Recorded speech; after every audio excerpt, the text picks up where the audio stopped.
Assalamualaikum dan selamat sejahtera guys. Bertemu lagi kita dalam channel Amir Raiz Yusof. Aku rasa dah lama aku tak buat video cerita pasal NBAT V2 aku. Motor aku sekarang ni Alhamdulillah sihat walafiat je. Aku dah pakai dekat setahun setengah. Mileage dah jalan 11,000 km.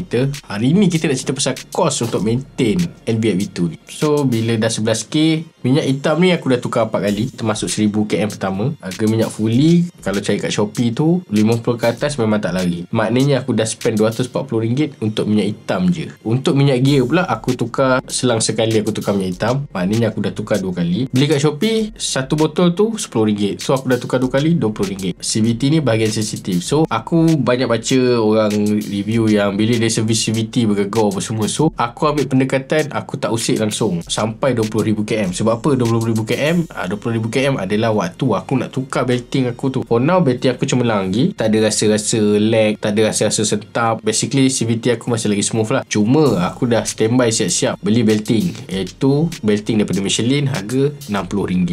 Ini belting aku ready kat, takut-takut tiba-tiba terputus ke apa ke. So senang aku tolak je kat kedai, tukar je terus. Untuk 20km tu pun aku rasa korang kena standby juga tukar roller. Tapi kos-kos aku cerita ni adalah kos-kos yang aku dah tukar selama setahun aku pakai motor ni. Untuk bateri pula ini sedih sikit lah. Aku rasa macam kena scam pun ada. Ada sekali tu balik kerja, motor aku habis bateri. Tapi sebenarnya salah aku jugalah. Aku masa tu kena kabut dan naik office, aku tak betul-betul off motor aku. Aku cuma letak selector tu dekat open je. Nak dijadikan cerita, kawan aku towing aku daripada tempat kerja ke kedai. So kedai tu je buka. Aku dapat rasa memang dia akan kapak aku punya. And betul, aku kena kapak RM140 untuk bateri dia saja. Bateri dia ni kalau kau boleh buat sendiri, sebenarnya memang boleh buat sendiri pun, adalah RM70 je harga pasaran dekat Shopee. Same model, aku dah check same model. Aku mula ingat pun rasa nak jumper je, tapi bateri ni aku dah pakai setahun lebih. Aku rasa dah tiba masanya lah untuk aku tukar. Lalang aku tukar lah sekali walaupun kena kapak. Okay, next benda aku repair adalah fuse. Masalah ni memang aku cuak gila sebab aku baru tukar bateri, takkanlah tiba-tiba tak boleh on. Masa tu aku baru-baru lagi tukar bateri, so memang aku confident bukan bateri tu. Research dalam group, orang cakap fuse. Okay, aku tengok fuse, memang terbakar. Alhamdulillah, cara nak fix senang gila and murah gila. Pergi je DIY, aku beli fuse yang terputus tu, aku tukar, settle. Cost RM10 je.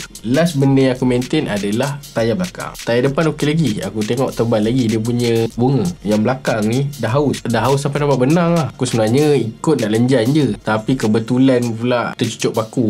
Alang-alang tukar terus kat kedai. Yang ini perpedihan maksimum. Aku tukar tayar belakang 14 inci tu RM220. Tayar jenama duru je, bukan tayar power-power pun. Alang-alang cerita setahun, kita tengok terus road tag dengan insurans lah. So untuk road tag dan insurans aku bayar RM330. Masa ni NCD baru 10%. Korang yang mana NCD dah 55% tu bolehlah kot dapat kurang daripada 200 kan. So total aku spend untuk motor ni dalam setahun lebih macam tu adalah RM1,050. Tak termasuk minyak tau. Minyak kira lain. So berbaloi ke tak? Personally aku rasa berbaloi. Sebab kalau aku zoom out sikit and tengok convenience yang aku dapat daripada pakai motor ni, aku rasa berbaloi. Nak pergi pasar santai, tak payah cari-cari gear. Kalau barang banyak pun boleh senyum je. Nak sangkut boleh, nak riba boleh. Kalau barang banyak nak letak bawah seat pun tak ada masalah. Orang rumah ajak pusing taman petang-petang pun senyum je. Nak bawa anak pun boleh peluk je. Tangan tak payah nak terkial-kial pegang clutch. So setakat tu saja sharing daripada aku. Kalau korang ada nak share experience korang untuk motor ni, boleh komen je kat bawah. Assalamualaikum.